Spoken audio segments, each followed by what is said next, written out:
বাসীদেরকে আমার সালাম, আসসালামু আলাইকুম। এবং মন্ত্রী যারা আছেন তাদেরকেও আমার অনেক শুভেচ্ছা। আমার সাথে সত্যি বেশ তেমন কানেকশন নেই, কিন্তু আমি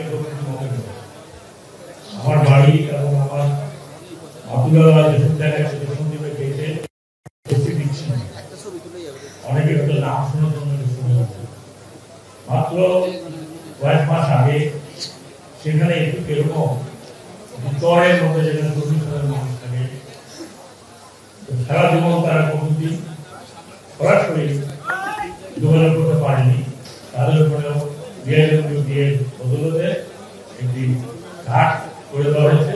এখন হাতিয়া থেকে লঞ্চ সেখানে নামে, সেখান থেকে প্রতিদিন শত শত মানুষ এখন সরাসরি যে কোনো জায়গায় যেতে পারে।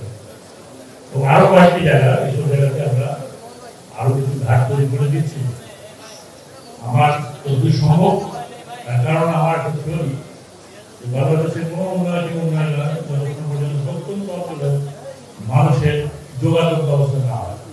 আমি মেট্রো রেলে চলে বা হাওয়াই জাহাজে চলে আমার উন্নয়ন হয়নি যদি এদেশে আবহাওয়ার জনসাধারণ একটি ঘাটের জন্য বা একটি ফেরির জন্য যোগাযোগ না রাখতে পারে।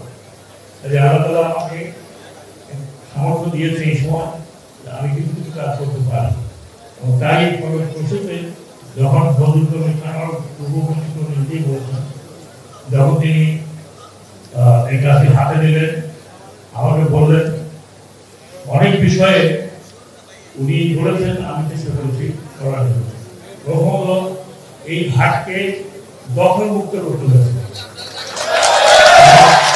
দখল মুক্ত করতে গিয়ে উনি নিজেও নিশ্চয়ই জানেন, বহুবার আমি ওনাকে বলেছি যে এটাকে বন্দর ডিক্লেয়ার করতে হলে আমাকে দখল মুক্ত করতে হবে এবং আপনাকে সাহায্য করতে হবে দখল মুক্ত করার, এবং দখল মুক্ত করেছে। আর আপনারা জানেন আমি পূর্বতন সৈনিক মানুষ, আইন আদালত কম বুঝি, আমি কাজ করতে ভালো। আমি বলছি ভাত দখল মুক্ত করবেন না হলে উৎখাত হবে, দুটোর একটা। এবং দখল মুক্ত হওয়াতে আমি কাজটা করতে পেরেছি।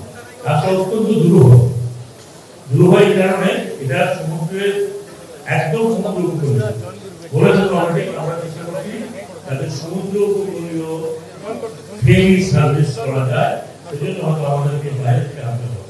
এখন আমরা টেম্পোরারি দিয়েছি 2 মাসের জন্য, 2-3 মাস, এরপরে সম্ভব হবে না এই পরিচালনা। তখন আমরা আপনাদেরকে টেম্পোরারি মানে অস্থায়ীভাবে আপনাদেরকে আমরা সিট কাজ দেব। সেটা আমাকে এত গাড়ি আসতে পারবে না, লোকজন আসবে। আমি আমার সামনে স্ক্রিপ্ট আছে, লেখা আছে। আমি সাধারণত লেখা পড়ি না, এই জন্য লেখা পড়লাম যান্ত্রিক ভাবে কথা বলছি। আমি যখন এইভাবে কথা বলি আমার মনে হয় আমি আমার হৃদয় থেকে কথা বলছি। আমি আপনাদের সামনে হৃদয় থেকে কথা বলছি, তো যান্ত্রিক ভাবে কথা বলতে আমরা